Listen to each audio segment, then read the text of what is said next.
नमस्कार, times of Swaraj में आप सबों का स्वागत है और मैं हूं संतोष सिंह। और आज हम टाइम्स ऑफ स्वराज में बात कर रहे हैं कि एक हार क्या मोदी ने हारी, मतलब एक बार हार क्या नहीं देखा, बहुमत के आंकड़ों से मामूली अंतर से नीचे क्या रह गया। लगता है जैसे हर कोई हमला ही कर रहा है।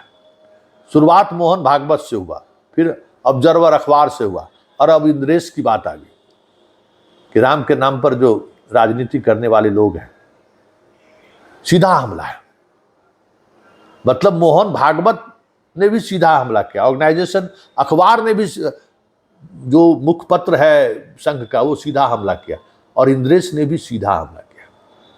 तो आखिर मोदी पर ये सीधा हमला का वजह क्या है? क्यों संघ अचानक एग्रेसिव हो गया है मोदी पर? बड़ा सवाल है। क्योंकि जिस तरीके से रोजाना कुछ न कुछ बयान आ रहा है, ऐसे में मोदी के लिए ये जो टेन्योर है पूरा करना बहुत ही मुश्किल होगा।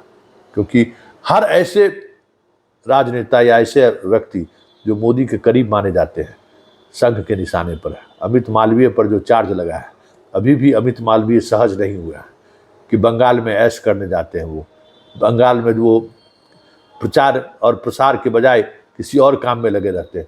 उस मामले से अभी भी अपने आप को वो सहज नहीं कर पा रहे हैं। और इंद्रेश ने ऐसी बात कह दी कि ये बात चर्चा तो होनी शुरू हो गई कि आखिर बात क्या है। और ये भी तय हो गया है कि जिस तरीके से बयानबाजी चल रहा है, वो बयानबाजी अब बीजेपी के अंदर से भी आनी शुरू हो जाए तो कोई बड़ी बात नहीं होगी। क्योंकि बीजेपी के भी कई ऐसे प्रत्याशी हैं जो जिन्हें हार का सामना करना पड़ा है, जो जिनके शाह की जिद की वजह से नुकसान हुआ है।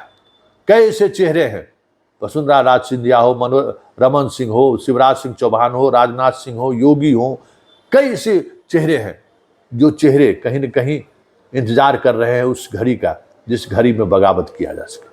क्योंकि बगावत के स्वर बुलंद होने शुरू हो गए हैं, और जिस स्तर पर होना शुरू हुआ और जिस जहां जगह से शुरू हुआ है, ऐसे में रोक पाना काफी मुश्किल होगा। लेकिन पहली परीक्षा अध्यक्ष के चुनाव का है, और अध्यक्ष के चुनाव में जिस तरीके से संघ लॉबिंग करना शुरू किया, या संघ ने जिस तरीके का मिजाज बनाया है कि हम किसी भी स्तर पर कोई समझौता नहीं करेंगे, जो जिस व्यक्ति को हम चाह रहे हैं या जिसके लिए संघ के लॉबिंग कर रहा है या संघ चाह रही है, वो कैसे नहीं बने, इसकी कोशिश मोदी और शाह की तरफ से शुरू है। लेकिन संघ जिस अंदाज में घेराबंदी शुरू किया है, आने वाले समय में और इस तरह की घेराबंदी शुरू हो जाए तो कोई बड़ी बात नहीं होगी। हालांकि इसका असर सरकार के संचालन पर भी पड़ेगा, क्योंकि सरकार की कई नीतियों की अब खुलकर आलोचना होगी। और ये आलोचना सिर्फ सड़क पर ही, सदन में ही नहीं होगा, ये आलोचना संघ सड़क पर भी करेगी। और विद्यार्थी परिषद का नीट के मामले में जिस तरीके से सड़क पर उतरकर हंगामा शुरू किया है, और नीट को लेकर विद्यार्थी परिषद अपने ही सरकार के मंत्री का पुतला दहन शुरू किया है, संकेत साफ है कि इस बार सत्ता में बने तो आप हैं, बन तो गए हैं, लेकिन सत्ता चलाना मुश्किल होगा। क्योंकि इस बार आपको अपनों से भी लड़ना है, जिसका संकेत संघ ने दे दिया है। तो जरा सुनिए इंद्रेश क्या कह रहे हैं।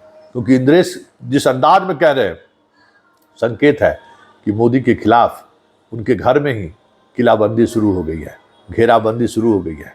और ऐसे इस घेराबंदी से पार पाना या निकलना वो तो समय बताएगा कि मोदी क्या करते हैं।